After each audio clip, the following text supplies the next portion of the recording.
বাবার ঘড়িটা কখনো থামতে দেয়নি। বাংলাদেশি ওপেনার তামিম ইকবালের বাবা ইকবাল খান ছিলেন ক্রিকেটের একনিষ্ঠ ভক্ত। নিজেও খেলতেন ক্রিকেট, ফুটবল, খেলাও দেখতেন নিয়মিত। যখনই টিভিতে লন্ডনের লর্ডস ক্রিকেট গ্রাউন্ড দেখানো হতো, তখনই ছোট্ট তামিম নাফিসদের ডেকে তার বাবা বলতেন, দেখো দেখো, এখানেই প্রথম ক্রিকেট খেলা শুরু হয়েছিল।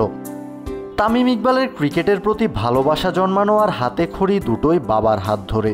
তবে বাবার ছায়া খুব বেশি দিন ছিল না তামিমের উপর।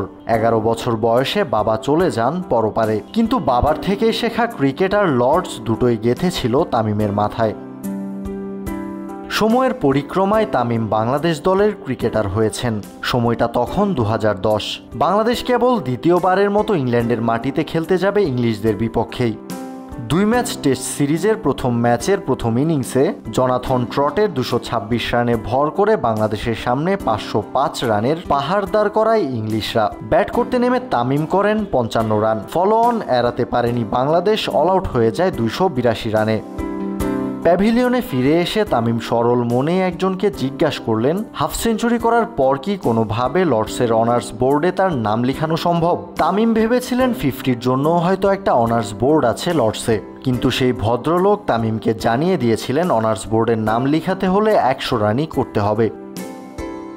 নগদে 500 টাকা বা তার বেশি পেমেন্টে পেতে পারেন ঢাকায় জমিসহ 20 কোটি টাকার পুরস্কার।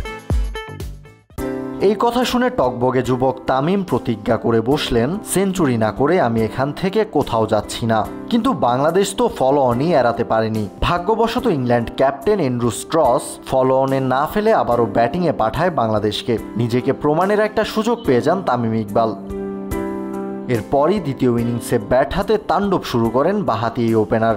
English bowler James Anderson, Steven ফিনদের নিয়ে শুরু করেন ছেলে খেলা। 15 আর 2 ছক্কায় মাত্র 94 বলে তামিম তুলে নিয়েছিলেন সেঞ্চুরি। এরপর তামিমের সেই বিখ্যাত সেলিব্রেশনের কথা তো সবারই জানা।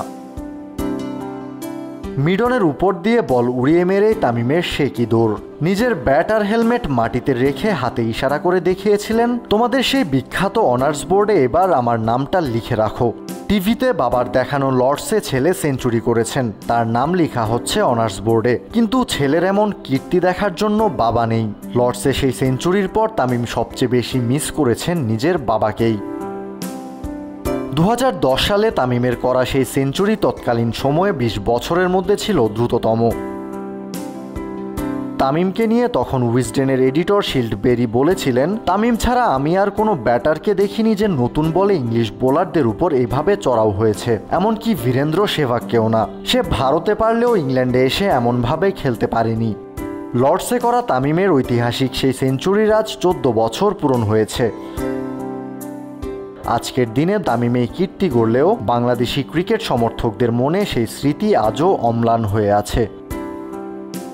কাউসার শান্ত, ক্রিক ফ্রেন্জি।